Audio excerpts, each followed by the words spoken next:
पकड़ो पकड़ो साले को, पकड़ो बुड्ढे को। क्यों मारे इनको?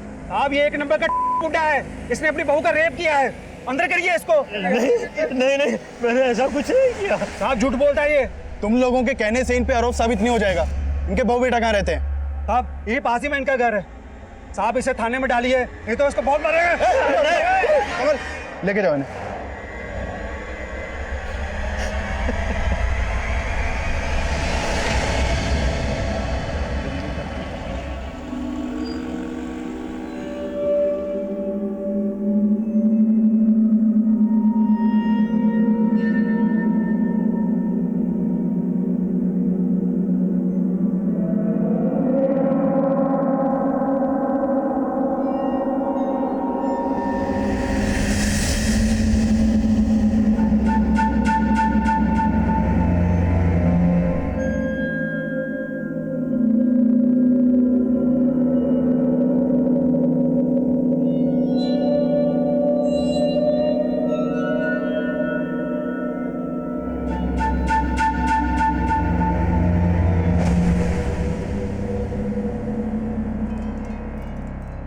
अरे क्या हो गया प्रकाश बाबू? भाई खाओगे क्या? क्यों घूर रहे हो सुबह सुबह? ये फाइल क्यों नहीं कंप्लीट की? नहीं की तो तुम कर दो ना यार। देखो अगर मैं कंप्लीट करूंगा तो तुम कोई ना कोई कमी तो निकालोगे। क्यों अपने वक्त को बर्बाद करूं? एक काम करो, तुम कंप्लीट कर लो, सारा काम मन के मुताबिक हो जाएगा। हाँ? काम तो मेरे मन मुताबिक ही होगा, लेकिन करोगे तुम। अगर 2 घंटे के अंदर ये फाइल कंप्लीट नहीं की ना तो बॉस को कंप्लेंट कर दूंगा तुम्हारी।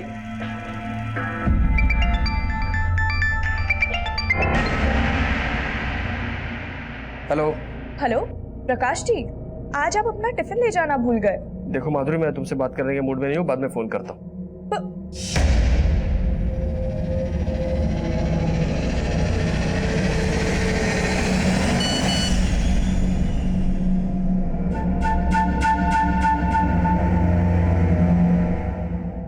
अरे सुरेंद्र सुनो। हाँ साहब। देखो एक बच्चे को O नेगेटिव ब्लड की जरूरत है और मेरा O नेगेटिव ब्लड ग्रुप है, बहुत रेयर होता है ये, तो बॉस को बोल देना मैं ब्लड डोनेट करने गया हूँ, थोड़ा इमरजेंसी है, ठीक है?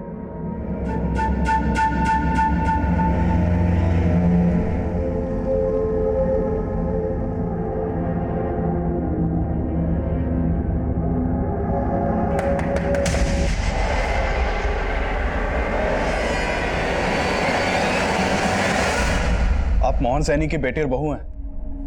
जी हाँ। क्यों, क्या बात है? आपके फादर को हमने अरेस्ट किया है। आपके पड़ोसियों ने आरोप लगाया कि आपके ससुर ने आपके साथ जबरदस्ती की है। क्या? देखिए घबराने की कोई बात नहीं, जो भी सच है आप हमें बताइए। नहीं सर, ऐसा कुछ नहीं है सर। लगता है हमारे पड़ोसियों ने आपसे झूठ बोला है सर। क्या बोला आप लोगों ने इनसे? चली जाइए यहां से। सर सच में ऐसा कुछ नहीं है, प्लीज उन्हें छोड़ दीजिए। आप बोलिए ना कुछ। जी हाँ सर, वो वीना सही बोल रही है। ठीक है।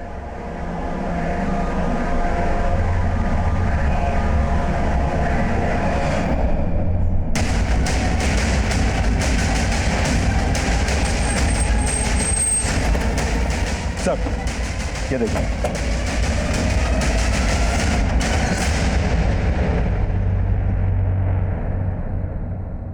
सर सुबह एक दूध वाले ने इसकी लाश देखी तो कंट्रोल रूम में फोन किया, और ये देखिए लाश के पास सिर्फ बाइक मिली है, इसका मोबाइल पर्स सब गायब है। एंगल लूट का नहीं लगता। अगर मामला लूट का होता तो वो बाइक लेकर भी जाते। इसकी पहचान पता करो और देखो बाइक किस एड्रेस पे रजिस्टर्ड है। Okay sir.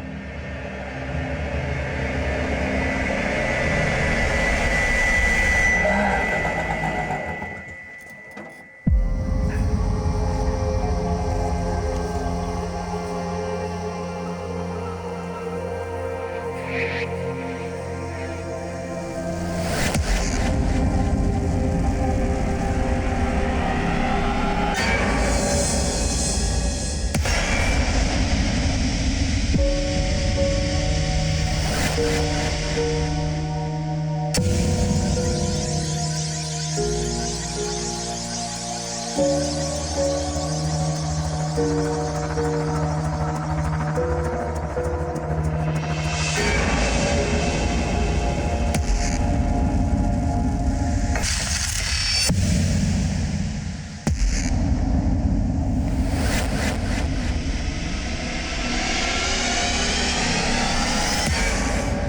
थोड़ी भी शर्म है तो गाँव लौट चाहिए।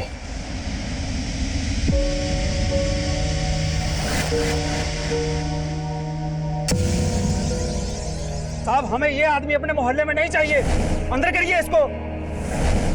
थोड़ी भी शर्म है तो गाँव लौट चाहिए।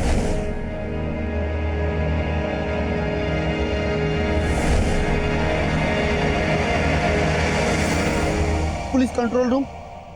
हाँ जी बोलिए।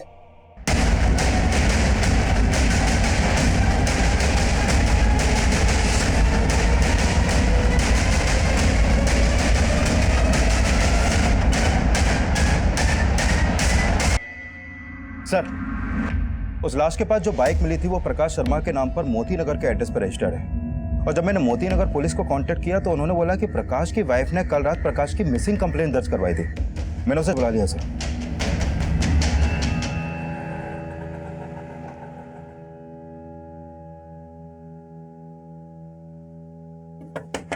पापा,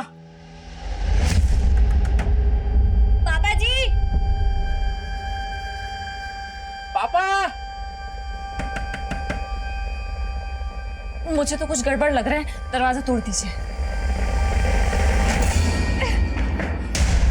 पापा, पापा जी। पापा।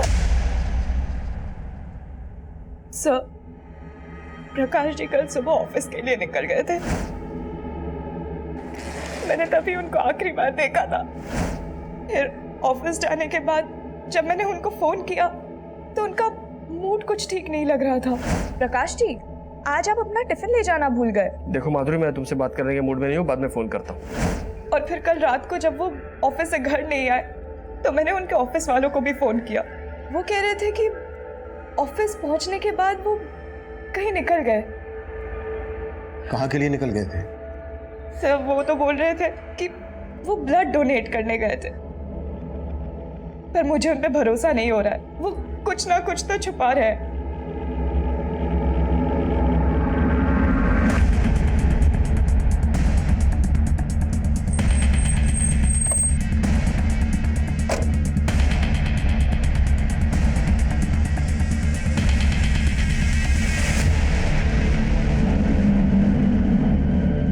नहीं सर, हम लोग झूठ नहीं बोल रहे।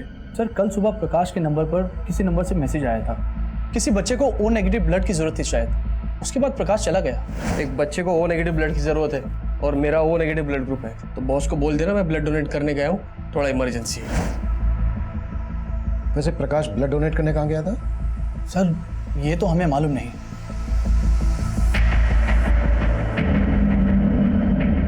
अगर प्रकाश वाकई में ब्लड डोनेट करने गया था तो हो सकता है ब्लड डोनेशन का फेक मैसेज भेजकर उसे किसी ने धोला कुआं बुलाया हो और उसका मर्डर कर दिया। चेक करो, कल सोशल मीडिया पर ऐसा कोई मैसेज वायरल हुआ है क्या जिसमें ओ नेगेटिव ब्लड की मांग की गई हो? प्रकाश और उसकी वाइफ के कॉल रिकॉर्ड्स भी निकलवाओ। उसके ऑफिस, अड़ोस पड़ोस में सब जगह पूछताछ करो। प्रकाश से जुड़ी हर बात हमें मालूम होनी चाहिए। सर,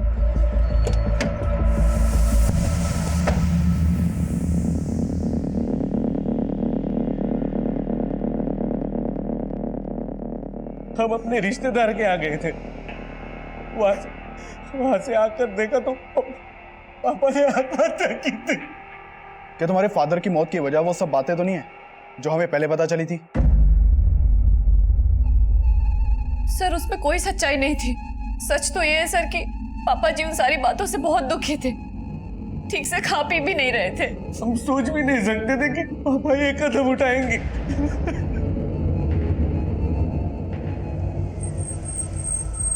साहब, वैसे तो प्रकाश जी बहुत अच्छे आदमी थे, लेकिन ऑफिस में उनका सिर्फ एक ही इंसान के साथ पंगा था।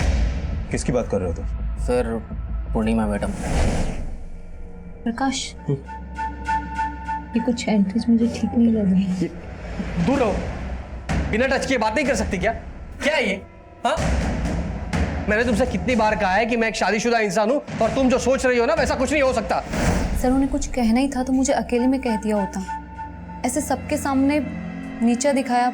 मतलब जिस तरह से उसने तुम्हें एम्बेरस किया, तुम्हें गुस्सा आया और इसी बात का तुमने उसे बदला लिया? सर, ऐसा कुछ नहीं है। और सर, प्रकाश ऑफिस से गए तो उस दिन मैं ऑफिस में ही थी।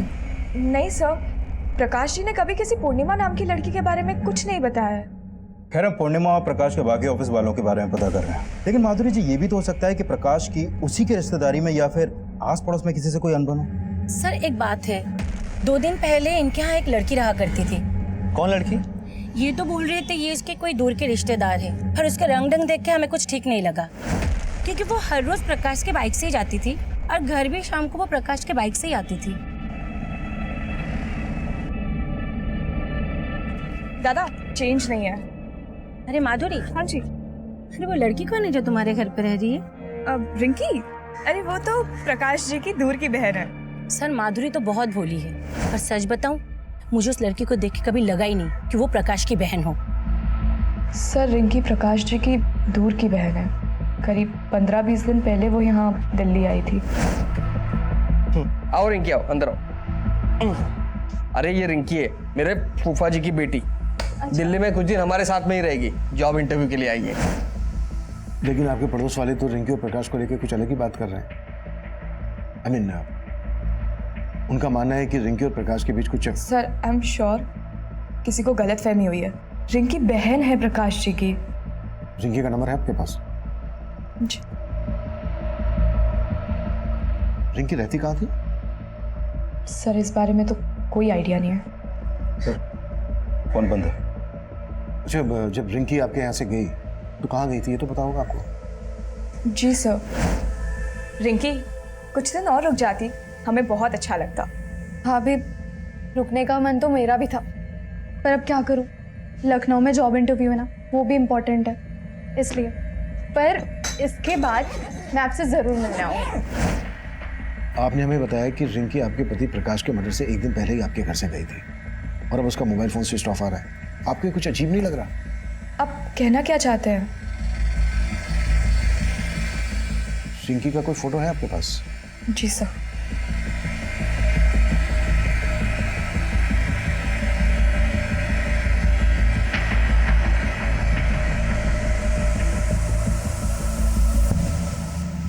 रिंकी के कॉल रिकॉर्ड्स और एक्टिविटीज पता करो।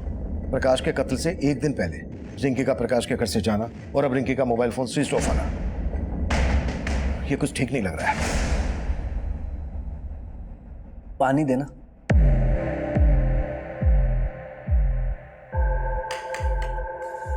अब तो पुलिस ने भी मान लिया कि पापा जी ने सुसाइड की थी, लेकिन उन्हें ये नहीं मालूम कि उन्हें मजबूर किया गया था।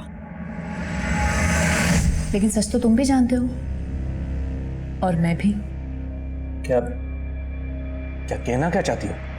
यही कि अगर मैंने सबको सच बता दिया ना, तो तुम रास्ते में चलने के काबिल भी नहीं रहोगे। क्या बोल रही है तू? पुलिस ने कहा था मुझसे कि बिना डरे सब सच बता दूं। कहो तो सब सच बता दूं?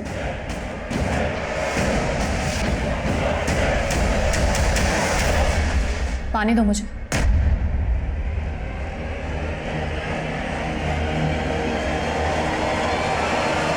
सर मैंने उस ब्लड डोनेशन के मैसेज का सोर्स चेक किया, वो मैसेज फेक नहीं था सर, गोविंदपुरा में एक हॉस्पिटल है जहां वाकई में एक बच्चे को ओ नेगेटिव ब्लड की जरूरत थी और मैंने कंफर्म किया कि प्रकाश ने अपना ब्लड वहां पे डोनेट किया था। सर प्रकाश के बारे में अभी तक जो भी सामने आया उससे ये तो साफ है कि प्रकाश काफी हेल्पफुल इंसान था। प्रकाश कितना हेल्पफुल आदमी था ये तो हमें रिंकी ही बता सकती है। रिंकी की कोई इंफॉर्मेशन? सर रिंकी का फोन नंबर पानीपत के एड्रेस पर रजिस्टर्ड है और प्रकाश की हत्या से 1 दिन पहले रिंकी और प्रकाश इन दोनों का फोन जनकपुरी में एक साथ काफी टाइम तक एक्टिव था। लेकिन सर इन दोनों के बीच में फोन पर कोई बात नहीं होती थी और सब लोग बोल रहे हैं कि रिंकी लगभग 15 दिन तक प्रकाश के घर में रही थी। और मैंने प्रकाश की वाइफ की कॉल रिकॉर्ड चेक किए सर, उसमें कुछ भी सस्पिशियस नहीं मिला। हो सकता है रिंकी और प्रकाश मोबाइल फोन पर किसी ऐप के जरिए बात करते हो। एक तरफ रिंकी और दूसरी तरफ प्रकाश के ऑफिस में काम करने वाली है पूर्णिमा। इन दोनों के बीच की कहानी भी काफी अजीब है। विकास पता करो रिंकी और पूर्णिमा का आपस में कोई कनेक्शन था क्या, और पानीपत पुलिस से भी कांटेक्ट करो। इस रिंकी का मिलना हमारे लिए बहुत जरूरी है। Sure sir.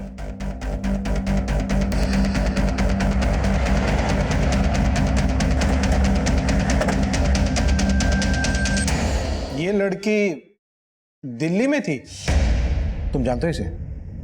जी सर, इसका नाम रिंकी है। तकरीबन 15 दिन पहले इसके फादर ने यहाँ मिसिंग कंप्लेंट दर्ज कराई थी और फिर 2 दिन पहले रिंकी की लाश हमें मिली। रिंकी की लाश? जी सर, बहुत ही ब्रूटल मर्डर था। सर लाश के पास से हमें एक फोटो आईडी मिली रिंकी की, और उसके फादर ने भी शिनाख्त कर ली थी कि वो लाश रिंकी की ही थी।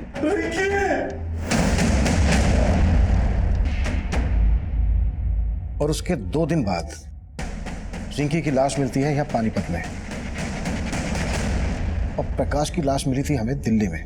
लेकिन सर हमारे इन्वेस्टिगेशन में प्रकाश नाम के किसी आदमी की जानकारी हमें नहीं मिली। लेकिन प्रकाश ने अपनी वाइफ को बताया था कि रिंकी उसकी दूर की बहन है। वेल, हमें रिंकी के फादर से मिलना है, शायद वो प्रकाश के बारे में जानते हो। सर अब रोने से क्या होगा? गई तो गई, ससुरी औलाद ही ऐसी पैदा हो गई थी। चुप! कोई जरूरत नहीं है ऐसी लड़की के लिए रोने की। एकदम आवाज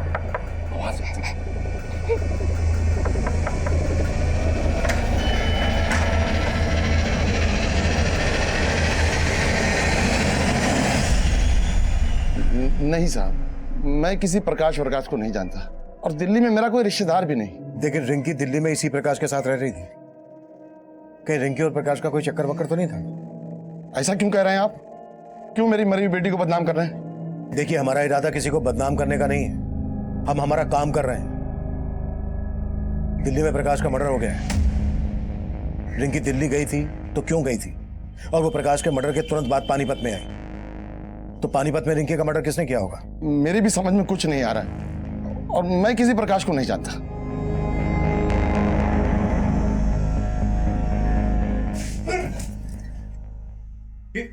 ये क्या बेहुदी है? देख नहीं रहे हो दिन निकल आया है?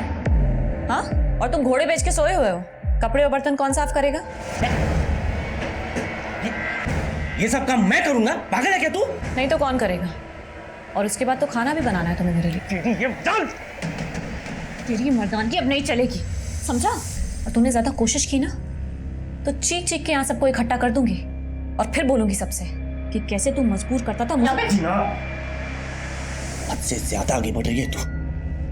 हदें तूने पार की हैं। अब जाके मुझे तुझे काबू में करने का मौका मिला है। जैसे जैसा कह रही हूँ वैसा कर। जेल में चक्की पीसने से तो बेहतर है ना कि घर का चौका बर्तन कर, समझा? अब चल शुरू हो जा।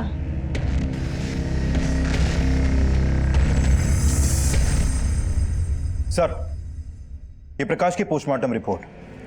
सर, प्रकाश की मौत से पहले उसको काफी पीटा गया था, और सर पानीपत पुलिस से रिंकी की पोस्टमार्टम रिपोर्ट के बारे में भी पता चला है। सर, रिंकी की बॉडी पर भी काफी एक्सटर्नल इंजरी के मार्क्स मिले हैं, और मारने से पहले उसके साथ रेप भी किया गया था। प्रकाश का मर्डर रिंकी के मर्डर से 2 दिन पहले हुआ, और इन दोनों का मर्डर जिस तरह से हुआ है, ऐसा लग रहा है जैसे इन दोनों का कोई कॉमन दुश्मन रहा होगा। सर, रिंकी को लेकर प्रकाश ने अपनी वाइफ से झूठ बोला था। अरे ये रिंकी है, मेरे फूफा जी की बेटी। कहीं रिंकी और प्रकाश का आपस में कोई अफेयर तो नहीं? ये एक्स्ट्रा मैरिटल अफेयर से ज्यादा ऑनर किलिंग का मामला लग रहा है। शायद रिंकी के फादर को रिंकी और प्रकाश के अफेयर के बारे में पता चल गया होगा, और उसको ये पता चल गया होगा कि रिंकी पानीपत से भागकर दिल्ली में प्रकाश के साथ रहने लगी है। इसलिए रिंकी के फादर ने प्रकाश को यहाँ मार डाला और रिंकी को पानीपत ले जाकर मार डाला होगा, ताकि दोनों केस आपस में कनेक्टेड ना लगे। लेकिन सर, रिंकी का रेप हुआ है। क्या आपको वाकई में लगता है कि रिंकी के रेप और मर्डर में इसके बाप का हाथ होगा? रिंकी के फादर को ऐसे हम क्लीन चिट नहीं दे सकते। रिंकी के फादर की कुंडली निकालो, और धोला कुआं में जहां प्रकाश की लाश मिली थी आसपास के सीसीटीवी खंगालो। शायद कोई ऐसा आदमी कैप्चर हुआ हो जो रिंकी और प्रकाश से ताल्लुक रखता है, इन दोनों में से किसी एक से ताल्लुक रखता हो। इन दोनों के कॉल रिकॉर्ड से हमें कुछ नहीं मिला है। इन दोनों के सोशल मीडिया अकाउंट चेक करो, शायद वहां से कुछ मिल जाए। राइट।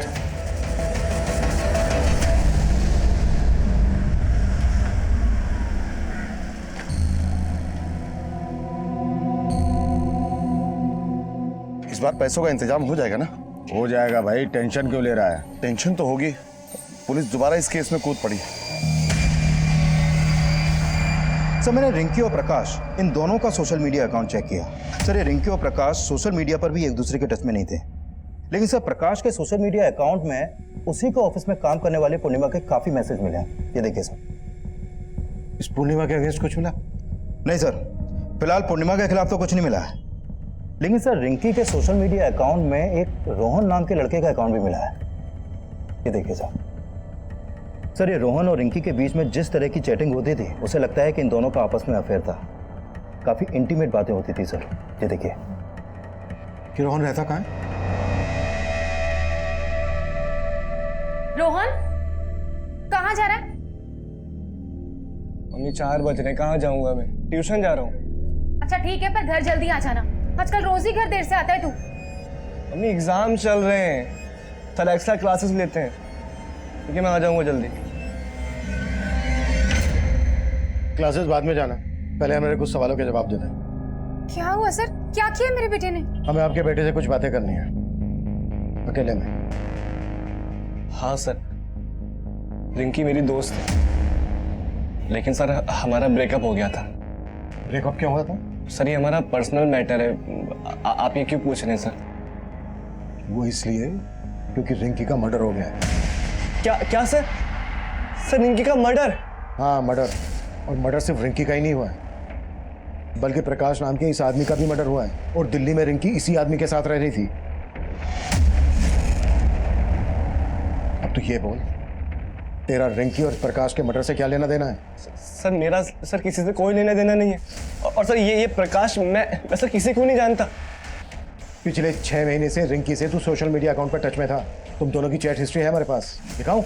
रिंकी पानीपत से दिल्ली तेरे कहने पर आई, और तुम दोनों के कॉल रिकॉर्ड के हिसाब से तेरा और रिंकी का मोबाइल फोन दिल्ली में कई जगह पर एक साथ एक्टिव था।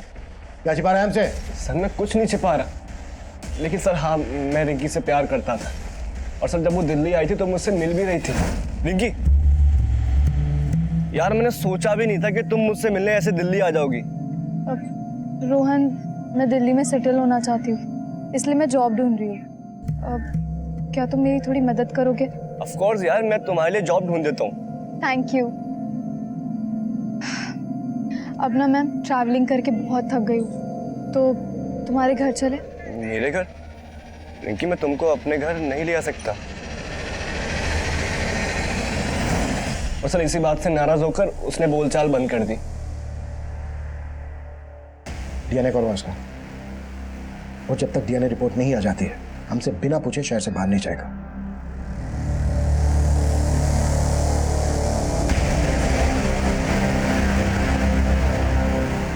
नौकर कहाँ?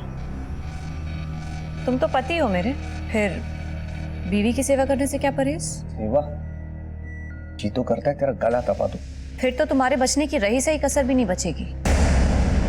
पुलिस से बचना चाहते हो ना, तो मुझे बचा के रखो, और जरा प्यार और नजाकत से पेश आओ। कांच हूं मैं, चटक गई ना तो खूनम खून तुम हो जाओगे। ये लड़का रिंकी का दोस्त है, हो सकता है रिंकी के साथ ये लड़का भी यहाँ पर कभी आया हो। नहीं सर, ये लड़का कभी नहीं आया यहाँ। सर, रिंकी का फोन अभी पालम में एक्टिव हुआ था, और फोन अभी भी चालू है। व्हाट?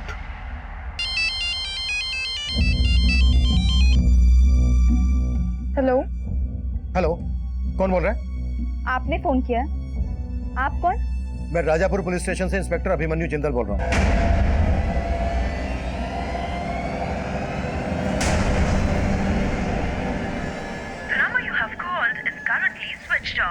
रिंकी का फोन किसी लड़के ने उठाया था, पर स्विच ऑफ। विकास, पालम में जहां रिंकी का फोन एक्टिव हुआ था, वहां अपनी एक टीम भेजो। हो सकता है हमारा ध्यान भटकाने के लिए किसने रिंकी का फोन एक्टिव किया हो, और अपने खबरियों को रिंकी का फोटोग्राफ दो, पता लगवाओ कि पालम में रिंकी का कहां आना जाना था। रिंकी के फादर से भी मिलो। सर। रोहन, रोहन,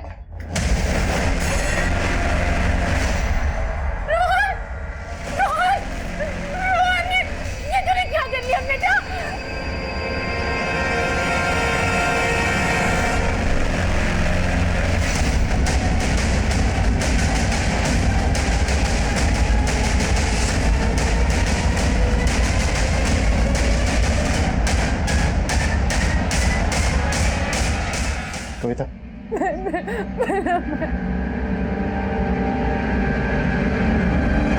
सर पहले रोहन से बात करके ऐसा लगा नहीं था कि वो हमारी पूछताछ की वजह से सुसाइड कर लेगा। हमें यह भी समझना होगा कि अचानक से रिंकी के फोन एक्टिव होने का क्या चक्कर है, और उसके बाद रोहन ने सुसाइड किया। पानीपत पुलिस ने हमें बताया था कि उन्हें जिस लड़की की लाश मिली थी, उसका चेहरा काफी बिगड़ा हुआ था। उस लड़की की लाश के पास से उन्हें रिंकी का आईडी मिला, तो उन्होंने मान लिया कि यह लाश रिंकी की है। अगर हम ये मानकर चलें कि वो लाश रिंकी की नहीं थी तो क्या पॉसिबिलिटीज हो सकती हैं? लुक, हम पहले रिंकी को प्रकाश के मर्डर में इन्वॉल्व मानकर चल रहे थे, तो हो सकता है इस मर्डर चार्ज से बचने के लिए रिंकी ने कत्ल किया और खेल रचा हो। सर अगर इस लिहाज से देखा जाए तो रिंकी का बाप भी हमारा स्ट्रॉन्ग सस्पेक्ट बनता है, क्योंकि उसी ने उस लाश की शिनाख्त की थी और माना था कि वो लाश रिंकी की है।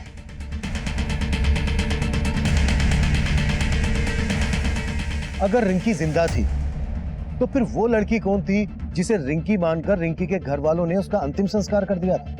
तब हमारे पास डीएनए करके ये जानने की गुंजाइश नहीं थी कि वो लाश रिंकी की ही थी या रिंकी की हत्या हुई थी। वहीं सर्कमस्टेंशियल एविडेंस ये साफ कर रहे थे कि रोहन ने आत्महत्या ही की थी। लेकिन रोहन के दिमाग में क्या चल रहा था? उसके आत्महत्या करने की असल वजह क्या थी? ये तब हमारी कुछ समझ में नहीं आ रहा था। पर हमारे लिए ये जानना बेहद जरूरी था कि रिंकी के नंबर पर जिस औरत से मेरी बात हुई थी वो वाकई में रिंकी थी या कोई और। हमने अपना खबरी नेटवर्क फैला दिया। रिंकी से जुड़े सवालों का जल्द से जल्द हल ढूंढने की हम कोशिश में जुट गए थे।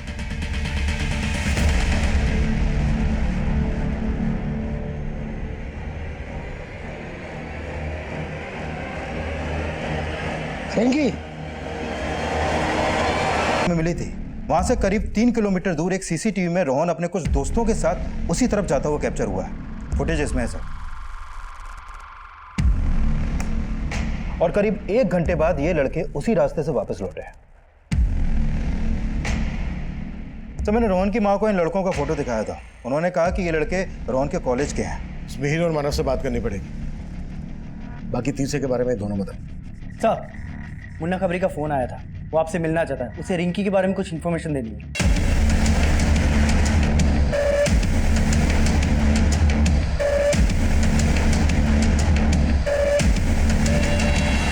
सर मुझे कोई गलतफहमी नहीं हुई है। वो लड़की यही थी सर, रिंकी। रिंकी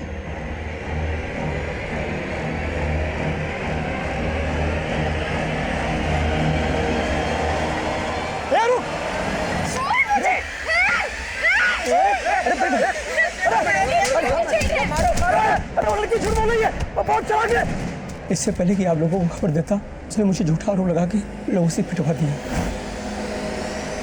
ये बहुत बड़ा गेम लगता है विकास। रिंकी वाकई में जिंदा है, लेकिन सवाल ये है कि वो लाश किस लड़की की थी जिसकी रिंकी के फादर गणपत ने रिंकी के नाम से शनाख्त की थी। विकास, हो सकता है रिंकी का फादर भी रिंकी की साजिश में इन्वॉल्व हो और उसे पता हो रिंकी इस वक्त कहाँ है। तलब करो उसे। सर हेलो सर, रोहन के उन तीनों दोस्तों को थाने ले आया।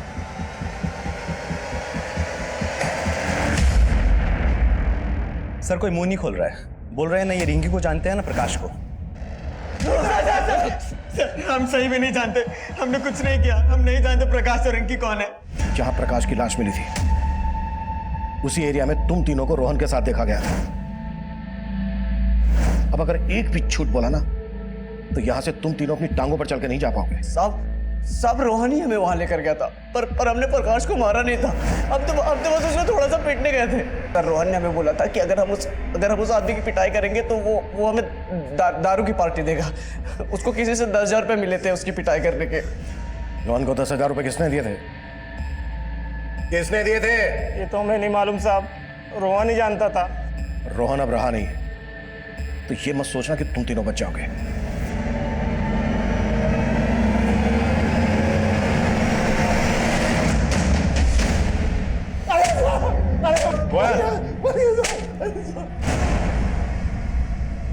बोल रिंकी कहाँ? क्या कह रहे हैं साहब? यही साहब तो थे जो रिंकी की लाश दिखाए थे साहब। अब आप पूछ रहे रिंकी कहाँ? टंकी बंद कर। जिस लाश की शिनाख्त तूने की थी वो रिंकी की नहीं थी। रिंकी जिंदा है अभी। और अब ये बोल, अभी कहाँ है वो? बोल। हम सच कह रहे हैं साहब, हमको नहीं मालूम। छोड़ते रहो। नहीं साहब, अरे हम सच कह रहे हैं साहब।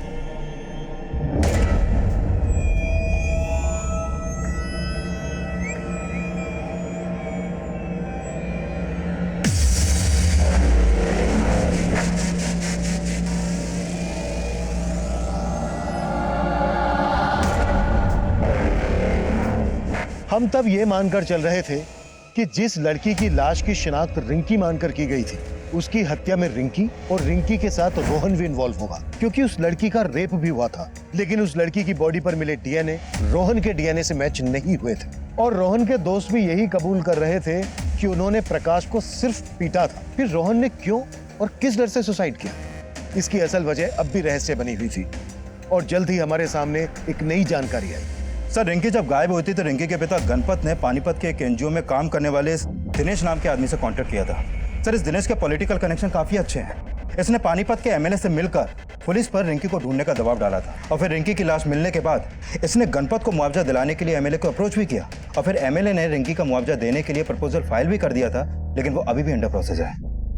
इसका मतलब गलत लाश को पहचानने का मसला मुआवजे के लालच से भी जुड़ा हो सकता है सर। और ये भी पता चला है कि दिनेश के एनजीओ में ऐसी कई लड़कियां हैं जो सुन और बोल नहीं सकती हैं। और अंदर की खबर ये है कि ये उन लड़कियों को एमएलए समेत कई मिनिस्टर्स और बिजनेसमैन को भी सप्लाई करता है।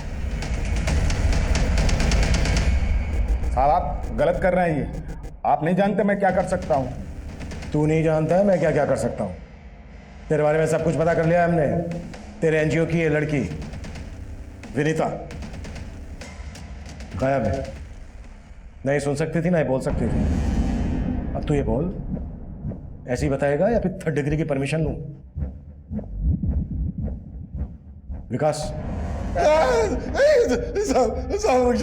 मैं बताता था, मैंने कुछ नहीं किया साहब। सारा प्लान इसका था साहब, सारा प्लान इसका था। और रिंकी गायब नहीं हुई थी साहब, वो घर छोड़ के भाग गई थी और भागने से पहले उसने घर में एक लेटर भी छोड़ा था। मैं तो इसके पास गया था रिंकी को ढूंढने के लिए, मदद के लिए साहब। ये मुआवजे का लालच देकर मेरी बुद्धि घुमा दी इसने साहब। वो लड़की की जो लाश मिली है साहब, उसके बारे में भी यही सब जानता है। सब प्लान इसी का था साहब।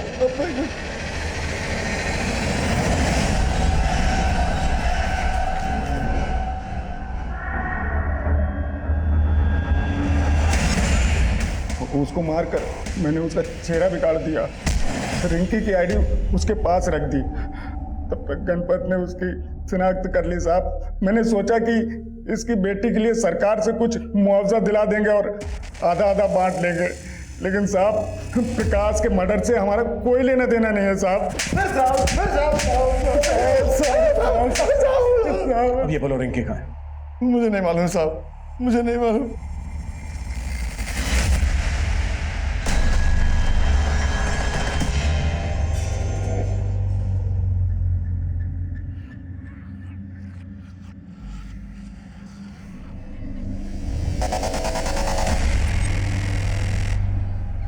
सर, ये रोहन रोहिणी में इस महेंद्र नाम के आदमी से ट्यूशन पढ़ता था और मैंने चेक किया कि रिंकी का फोन पहले कई दफे रोहिणी में एक्टिव रहता था। सर, हो सकता है ये महेंद्र हमें रिंकी की कोई लीड थे। इसे थाने बुला लिया सर मैंने। सर, रोहन ने अपने दोस्तों के साथ क्या किया ये तो मैं नहीं जानता, पर हाँ सर, रोहन रिंकी से सच में बहुत प्यार करता था। इसलिए जब रिंकी दिल्ली आई थी तो वो उसे लेके मेरे घर भी आया था। सर, ये मेरी दोस्त रिंकी। सर, मैं अकेला रहता हूँ, इसलिए रोहन चाहता था कि मैं रिंकी को कुछ दिनों के लिए अपने घर पे रख लूं और मैंने रिंकी को अपने घर पे रखने के लिए 2 दिन के लिए परमिशन भी दे दी थी। पर सर, मैं रिंकी को ज़्यादा दिन के लिए अपने घर पे नहीं रख सकता था, इसलिए मैंने उसे जाने के लिए कह दिया। फिर उसके बाद उसके साथ क्या हुआ सर, मुझे सच में कुछ नहीं मालूम। रिंकी यहाँ दिल्ली में इस प्रकाश के साथ रह रही थी, आप जानते हैं इसे? नहीं सर, मैं नहीं जानता। ठीक है, आप जा सकते हैं। जी सर, शुक्रिया। विकास, इसकी भी कुंडली निकालो। सर, जनकपुरी के एक एजेंट ने रिंकी का फोटो आइडेंटिफाई किया है। उसने बताया कि उसने रिंकी को जनकपुरी में एक फ्लैट किराए पर दिलवाया था और रिंकी उस फ्लैट में उसी दिन शिफ्ट हो गई थी जिस दिन प्रकाश का मर्डर हुआ।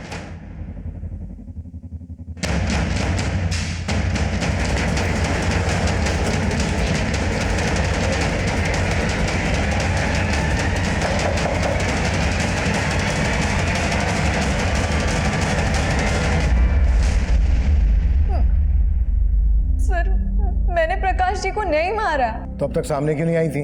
सर, मैं अपने पापा से तंग आ गई थी, इसलिए घर से भाग के दिल्ली चली आई और फिर मुझे मालूम पड़ा कि मेरे पापा ने दूसरी लड़की को मेरी लाश मानकर उसका अंतिम संस्कार कर दिया था। सर, मैं बहुत डर गई थी, इसलिए छिपी हुई थी। छिपी इसलिए थी क्योंकि तुम प्रकाश के मर्डर में इन्वॉल्व हो।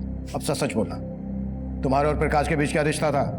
सर जैसा आप सोच रहे हैं वैसा बिल्कुल नहीं है सर, बल्कि प्रकाश जी ने तो मुझे अपने घर में रहने की जगह दी थी। उनकी वाइफ और उनके साथ मैं घुल मिल गई थी, लेकिन मुझे क्या पता था कि सिचुएशन इतनी वियर्ड हो जाएगी। अरे माधुरी तौलिए ना, माधुरी।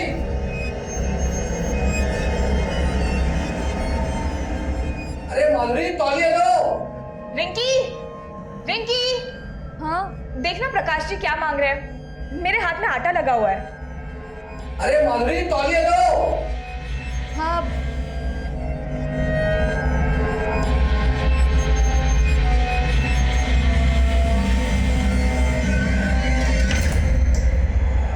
Sorry sorry. उस दिन पहली बार प्रकाश जी की वाइफ का बिहेवियर मुझे कुछ अजीब लगा, लेकिन ये क्लियर हो गया था कि प्रकाश जी के दिल में मेरे लिए कोई गलत इंटेंशन नहीं था। और फिर एक दिन प्रकाश जी की वाइफ ने मुझसे पूछा, रिंकी तू भी हमारी एक हेल्प करेगी? कैसी हेल्प? रिंकी, हमारी शादी को 3 साल हो गए हैं, लेकिन मैं भाभी रो क्यों रही हो? रिंकी, मैं आज तक प्रकाश जी को बच्चा नहीं दे सकी। हमारे पास इतने पैसे भी नहीं है कि सरोगेसी के जरिए हम एक बच्चा पैदा करवा सके। रिंकी, क्या तू मेरे लिए प्रकाश जी के बच्चे की माँ बनेगी? What?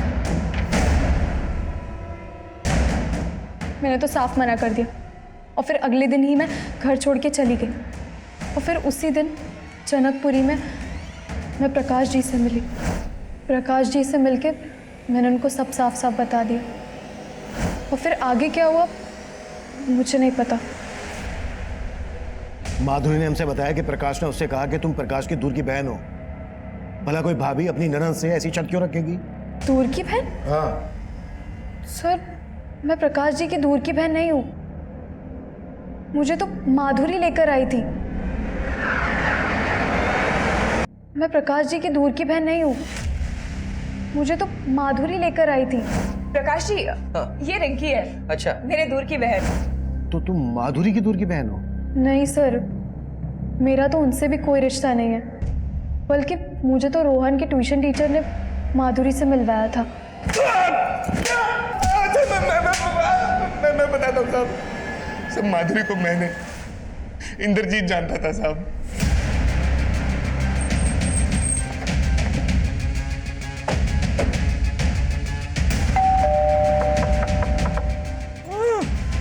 एक मिनट, अंदर से कुछ आवाज आ रही है।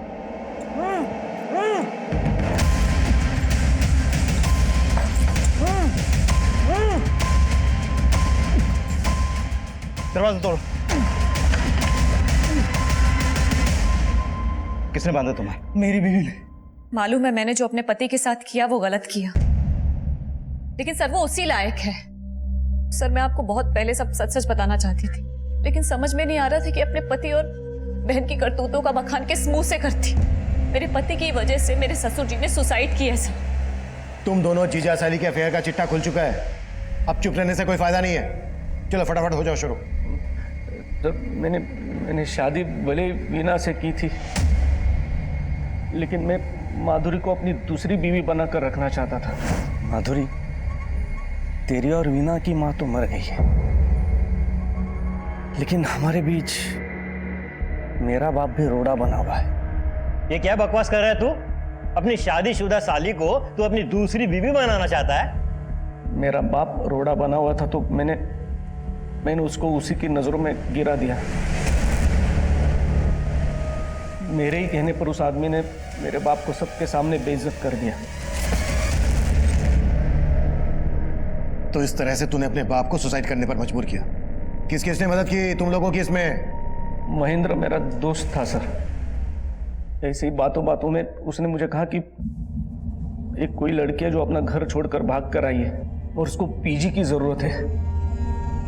तो हमने रिंकी के जरिए प्रकाश को ब्लैकमेल करने का प्लान बनाया। मैं चाहती थी रिंकी मेरी बातों में आकर एक बार प्रकाश के साथ सो जाए और मैं उनकी तस्वीरें खींच लूं, ताकि प्रकाश से तलाक की वजह भी मिल जाए और ज्यादा से ज्यादा एलिमनी भी वसूल हो सके। पर रिंकी तुम्हारी बातों में नहीं आई और उसने सब कुछ प्रकाश को बता दिया। तुम इतनी गिरी हुई होगी ये मैंने सोचा तक नहीं था। अब तलाक मैं तुम्हें दूंगा और एक फूटी कौड़ी नहीं मिलेगी तुझे। हमने उसी वक्त सोच लिया था कि अगर प्रकाश को हम जिंदा छोड़ेंगे तो वो हमारे प्लानिंग पर पानी फेर देगा। तो रोहन को वो 10,000 रुपए तूने ही दिए थे? जी साहब, लेकिन मैंने रोहन को प्रकाश का मर्डर करने के लिए नहीं बोला था साहब। मैंने तो सिर्फ पीटने के लिए बोला था साहब। उन्होंने जहां प्रकाश को पीटा था वहां मैं भी मौजूद था।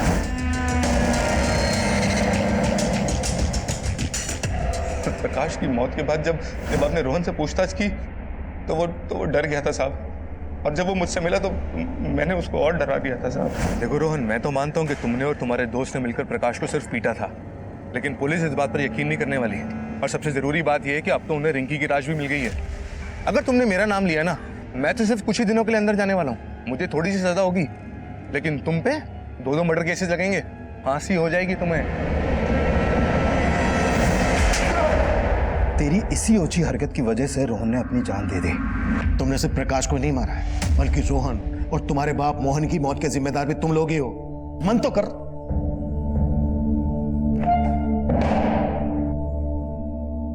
अनैतिक रिश्ते वो मीठा जहर है जो मुंह लगते ही इंसानी सोच और समझ को खोखला करना शुरू कर देता है और देखते ही देखते अपराध के एक ऐसे भंवर में फंसा देता है जहां से वापसी के सभी दरवाजे बंद हो गए होते हैं।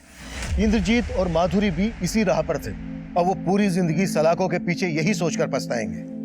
उनका एक गलत कदम उन्हें कभी सलाखों से बाहर नहीं निकाल पाएगा। अब मैं सीनियर इंस्पेक्टर अभिमन्यु जिंदल आप लोगों से विदा लेता हूं। आपसे फिर मुलाकात होगी एक नए केस के साथ। देखते रहिए क्राइम पेट्रोल 10 तक। मकसद बताना नहीं, बचाना है।